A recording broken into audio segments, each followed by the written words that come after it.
Well, our vacancy factor is very, very low. So saying that, even though we are a university town, which means there's a lot of turnover around the summertime. But in the regular school year, the apartments, which we have several, are pretty much filled up with university students, and some of those places have a master room, and then five or six side rooms off of that. So it's interesting how that works out. But we have a continually increasing enrollment at the University of Oregon, so that has put pressure on there.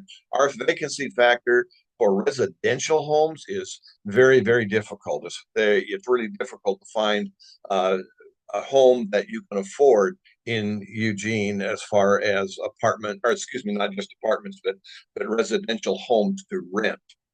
So that's a problem for us. We are shortage. We've always had shortages of inventory. And the reason for that is Lane County has adopted a plan years ago that we're going to hold the growth boundary in check. We're not going to let it just expand out there and go over farmlands like California did. They have a real desire to make us more efficient with the grounds that we have in Lane County.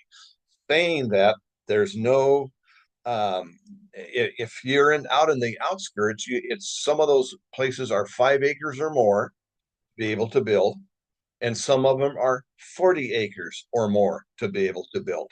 So that takes care of the farm and timber growing areas.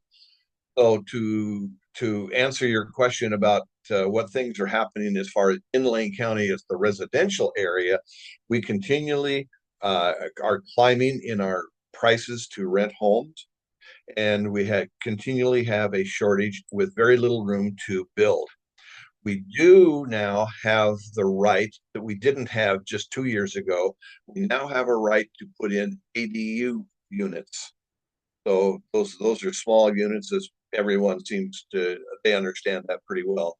But that's a good way to have a family member live on your property without living inside of your home. So that's a big improvement over before. Member